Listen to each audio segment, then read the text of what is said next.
click this button to subscribe my channel and also click the bell icon to get notifications of all my latest uploads. Hello children, welcome to my channel. As per your request, I am adding another video to this playlist specially for you class 6th mathematics. I had already uploaded exercise 1.1, exercise 1.2 and now in this video we will see exercise 1.3 of class 6th mathematics chapter 1 knowing our numbers. So let us see exercise 1.3. Question number 1. बच्चों, हम already estimation के rule सीख चुके हैं। उन्हीं rules को use करते हुए हमें इन क्वेश्चंस को सॉल्व करना है। इसमें हमें डायरेक्टली सम नहीं फाइंड आउट करना है, हमें पहले इनको राउंड ऑफ करना है और फिर उसका सम फाइंड आउट करेंगे। यहाँ पे आपको दो नंबर दिख रहे हैं। पहला है 730, तो हम देखेंगे 730 किन दो नंबर्स के बीच में आता है। ये आता है 700 और 800 के बीच में, और 700 और 800 के बीच में 730 नंबर जो है वो ज्यादा क्लोज किसके है?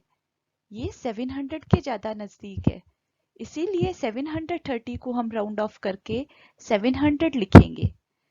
और दूसरा नंबर जो 998 है, अगर हम इसको देखें तो ये किन दो हंड्रेड्स के बीच में आता है? ये आता है 900 और 1000 के बीच में। और 900 और 1000 के बीच में आने के बाद अगर हम इसको कंपेयर करें तो ये 900 से बहुत ज्यादा दूर है और 1000 के बहुत ज्यादा पास है, तो 998 को राउंड ऑफ करके हम लिखेंगे 1000 और फिर हम इसका सम फाइंड आउट करेंगे। आइए देखते हैं इसका सॉल्यूशन। देखिए 730 को हमने राउंड ऑफ करके लिखा है 700 और 998 को राउंड ऑफ करके लिखा है 1000 और फिर हम इन दोनों को ऐड कर देंगे और हमारा एस्टिमेटेड सम आएगा 1700। आइए इसी तरह से अगला देखते हैं। इसमें भी हमारे पास दो नंबर्स हैं 796 और 314। पहले हम उसको राउंड ऑफ करेंगे। 796 को हम राउंड ऑफ करके 800 लिखेंगे, क्योंकि 796 जो नंबर है वो 700 और 800 के बीच में आता है और अगर इन दोनों को हम कंपेयर करें तो ज्यादा नजदीक ये 800 के है, इसीलिए ये राउंड ऑफ होकर 800 हो जाएगा।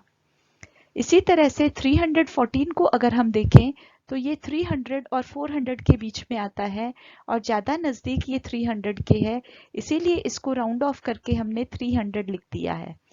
और फिर इन दोनों का हमें डिफरेंस पता करना है, क्योंकि यहाँ पे सब्ट्रैक्शन साइन है, इसीलिए हम इसका डिफरेंस पता करेंगे और 800 में से अगर 300 को सब्ट्रैक्ट करेंगे तो हमारा आंसर आ जाता है 500। उम्मीद है आपको समझ में आ रहा होगा। आइए इसी का अगला पार्ट देखते हैं। यहाँ पे आपके सामने स्क्रीन पे नंबर है, this is 12,904 and this is 2,888। 12,904 और 2,888, क्योंकि ये नंबर थाउजेंड्स में है तो हम इनको थाउजेंड्स में ही कंपेयर करेंगे। 12,904 जो नंबर है ये 12,000 और 13,000 के बीच का नंबर है और अगर हम देखें तो ये ज्यादा नजदीक 13,000 के है, तो इसको हम राउंड ऑफ करके 13,000 लिख सकते हैं। और इसी तरह से 2,888 जो नंबर है ये 2,000 और 3,000 के बीच में आता है और ज्यादा नजदीक ये 3,000 के है, तो ये राउंड ऑफ होके हो जाएगा 3,000 और उसके बाद हम इसका सम फाइंड आउट करेंगे। देखिए यहाँ पे मैंने 12,904 को राउंड ऑफ करके 13,000 लिख दिया है और 2,888 को राउंड ऑफ करके 3,000 लिख दिया है और फिर हम इन दोनों को ऐड कर देंगे और हमारा आंसर आ जाएगा 16,000। इसी तरह से हम इसका डी पार्ट देखते हैं। देखिए यहाँ पे 28,292 है और 21,496 है। इनको अलग अलग हम एस्टिमेट करने की कोशिश करते हैं। 28,292 28,000 और 29,000 के बीच में है और ज़्यादा नज़दीक ये 28,000 के है, इसलिए हम इसको राउंड ऑफ करके 28,000 लिख देंगे। इसी तरह से 21,496 जो नंबर है, ये 21,000 और 22,000 के बीच में है, लेकिन ज़्यादा नज़दीक ये 21,000 के है, तो हम इसको राउंड ऑफ करके 21,000 लिख देंगे। उम्मीद है आपको समझ में आ रहा होगा। इसी क्वेश्चन के पार्ट ए और बी में हमने जो एस्टीमेट किया था वो हंड्रेड्स में किया था, लेकिन पार्ट सी और डी क्योंकि थाउजेंड्स में है, इसलिए हमने जो एस्टीमेट किया है, राउंड ऑफ जो किया है, वो थाउजेंड्स में होगा। आइए देखते हैं अगला question. Give rough estimate by rounding off to nearest hundreds and also a closer estimate by rounding off to the nearest tens. इस क्वेश्चन में हमें दो तरह का एस्टिमेट करना है। पहले नियरेस्ट 100 में राउंड ऑफ करना है और फिर नियरेस्ट टेंस में राउंड ऑफ करना है। आइए देखते हैं। 439 को हंड्रेड्स में एस्टिमेट करने के लिए हम हंड्रेड्स के दो नंबर देखेंगे जिनके बीच में ये लाई करता है। 439 400 और 500 के बीच में लाई करता है और ज्यादा नजदीक ये 400 के है, तो ये राउंड ऑफ होके हो जाएगा 400। इसी तरह से 334 जो है ये राउंड ऑफ होके हो जाएगा 300 और 4317 को अगर देखें, क्योंकि हमें हंड्रेड्स में राउंड ऑफ करना है, तो ये 4317 है, तो ये नंबर लाई करता है 4300 और 4400 के बीच में, और 43 और 4400 के बीच में ये 4300 के ज्यादा नजदीक है, इसीलिए ये राउंड ऑफ होके 4300 हो जाएगा। और फिर हम इन तीनों को ऐड कर लेंगे और ऐड करने पे हमारा एस्टिमेटेड सम आ जाएगा 5000। आइए देखते हैं अगला। अब अगर इन नंबर्स को हम राउंड ऑफ करें, तो ये नंबर हमें हंड्रेड्स में राउंड ऑफ करना है, तो हमें लास्ट की 3 डिजिट्स ही देखनी है, क्योंकि 737 हमारा 700 और 800 के बीच में लाई करता है, और ध्यान से देखें तो 700 और 800 के बीच में ये ज्यादा क्लोज 700 के है, तो ये नंबर राउंड ऑफ होके 700 हो जाएगा। इसी तरह से 47,599 को अगर हम हंड्रेड्स में राउंड ऑफ करेंगे, तो लास्ट के 3 डिजिट्स देखेंगे 599, ये जो है हमारा नंबर, ये 500 और 600 के बीच में लाई करता है और ज्यादा नजदीक ये 600 के है, तो इसीलिए 47,599 राउंड ऑफ होके बन गया है 47,600। और फिर हम इन दोनों का डिफरेंस फाइंड आउट करेंगे। उम्मीद है आपको समझ में आ रहा होगा। इसी तरीके से हमें इसका एक क्लोजर एस्टीमेट भी करना है। 439 को अगर हम नियरेस्ट टेंस में राउंड ऑफ करेंगे, तो ये नंबर हमारा बन जाएगा 440,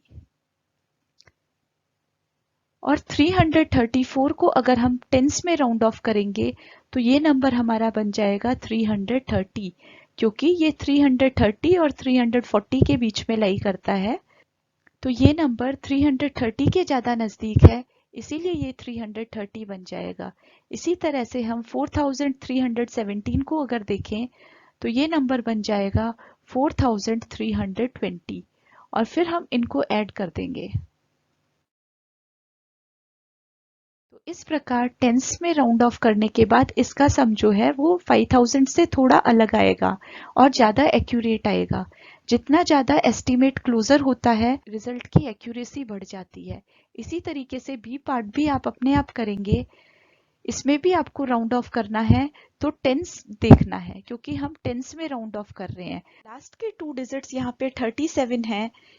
37 नंबर 30 और 40 के बीच में आता है और ज्यादा क्लोज ये 40 के है, तो हम लास्ट के 2 डिजिट्स में 40 लिखेंगे। इसी तरह से दूसरे नंबर को अगर हम देखें, तो लास्ट के 2 डिजिट्स 99 है। 99 जो है 90 और 100 के बीच में आता है और ज्यादा नजदीक ये 100 के है, और फिर हम इसका एस्टिमेटेड डिफरेंस फाइंड आउट करेंगे। ये एक्सरसाइज मैं स्टूडेंट्स के लिए छोड़ रही हूँ, ऑलरेडी हम ए पार्ट में इसको डिस्कस कर चुके हैं। उम्मीद है आप इसको कर पाएंगे। आइए देखते हैं अगला क्वेश्चन। इसको भी हमें हंड्रेड्स में और टेंस में राउंड ऑफ करना है। हंड्रेड्स वाला मैं आपको एक्सप्लेन कर देती हूँ, टेंस वाला एज ए एक्सरसाइज मैं आप लोगों के लिए छोड़ देती हूँ। 8325 में हमें सिर्फ 325 पे फोकस करना है। 325, 300 और 400 के बीच में आता है और ज़्यादा क्लोज ये 300 के है। सो 8325 राउंड ऑफ होके हो जाएगा 8300। और इसी तरह से 491 को अगर हम देखें तो ये नंबर 400 और 500 के बीच में आता है और 400 और 500 के बीच में ज़्यादा नज़दीक ये 500 के है, इसीलिए ये राउंड ऑफ होके 500 हो जाएगा।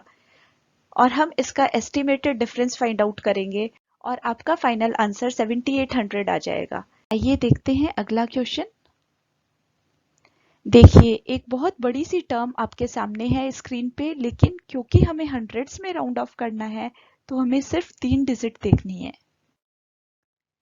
यहाँ पे देखिए 348 की जगह मैंने लास्ट 3 डिजिट्स में सिर्फ 300 लिखा है और 365 की जगह लास्ट 3 डिजिट्स में 400 लिखा है और फिर इनका डिफरेंस फाइंड आउट किया है। ये हंड्रेड्स में राउंड ऑफ किया है मैंने, टेंस में राउंड ऑफ एक्सरसाइज मैंने आप बच्चों के लिए छोड़ दी है। सिर्फ इतना सा अंतर है कि आपको उसके लिए लास्ट की 2 डिजिट्स देखनी है। 48 जो है ये राउंड ऑफ होके 50 बन जाएगा और 65 राउंड ऑफ होके 70 बन जाएगा और फिर इसका डिफरेंस आपको पता करना है। आइए देखते हैं अगला question. Estimate the following products using general rule. इसमें जनरल रूल यूज करना है। इसमें हमें कुछ दिया हुआ नहीं है कि आपको हंड्रेड्स में राउंड ऑफ करना है या टेंस में राउंड ऑफ करना है। जनरली इसके डिजिट्स को देखकर हम पता लगाएंगे कि किस में राउंड ऑफ करना सही रहेगा।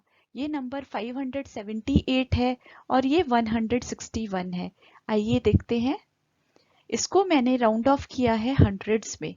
578 500 और 600 के बीच में है और ज़्यादा नज़दीक ये 600 के है, इसीलिए राउंड ऑफ होके इसको मैंने लिख दिया है 600। इसी तरीके से 161 को भी मैंने राउंड ऑफ किया है हंड्रेड्स में और ये बन गया है 200। उसके बाद फिर इन दोनों का हमने प्रोडक्ट कर दिया है। आइए देखते हैं अगला पार्ट। यहाँ पे देखिए, क्योंकि ये दोनों ही नंबर थाउजेंड्स में है तो हमें थाउजेंड्स में इसको राउंड ऑफ करना ज़्यादा इजी रहेगा, जिससे कि प्रोडक्ट बहुत इजीली निकल जाएगी। आइए देखते हैं। देखिए 5281 को राउंड ऑफ करके मैंने 5000 लिख दिया है और 3491 को राउंड ऑफ करके मैंने 3500 लिख दिया है। अब इसकी प्रोडक्ट हम कर लेंगे।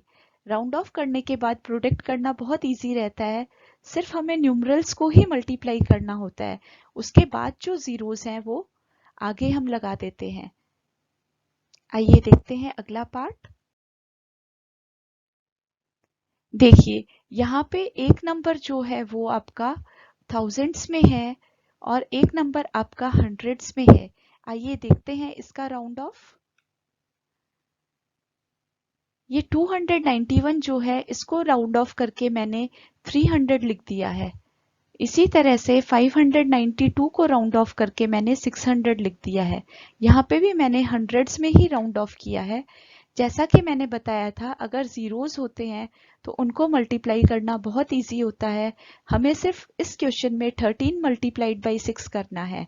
13 मल्टीप्लाइड बाई 6 करने पे 78 आता है और उसके बाद हम आगे जितने भी जीरोस हैं वो लगा देंगे। 2 जीरोस 1300 के और 2 जीरो 600 के, तो हमारा जो नंबर है 7,80,000 बन जाता है। आइए देखते हैं लास्ट क्वेश्चन इस एक्सरसाइज का। इस क्वेश्चन में हमारे दो नंबर हैं, एक थाउजेंड्स में है और एक टेंस में है, तो इनको हम राउंड ऑफ भी इसके अकॉर्डिंग ही करेंगे। 9250 9000 और 10,000 के बीच में है तो इसको हम राउंड ऑफ करके 9000 लिख देंगे और 29 को हम टेंस में राउंड ऑफ करेंगे। 29 नंबर हमारा 20 और 30 के बीच में आता है, तो 20-30 के बीच में अगर हम देखते हैं तो ये ज़्यादा क्लोज 30 के है, तो इसको राउंड ऑफ करके हम 30 लिख देंगे एंड 9250 को राउंड ऑफ करके हम 9000 लिख देंगे। यहाँ पे मैंने लिख दिया है 9250 राउंड ऑफ होके 9000 हो गया है और 29 राउंड ऑफ होके 30 बन गया है और इन दोनों का फाइनली हमने प्रोडक्ट फाइंड आउट कर दिया है 27,000। That's all in this video. उम्मीद है आपको ये वीडियो पसंद आया होगा। अगर किसी क्वेश्चन में कोई डाउट है तो आप मुझे कमेंट बॉक्स में पूछ सकते हैं। Thank you.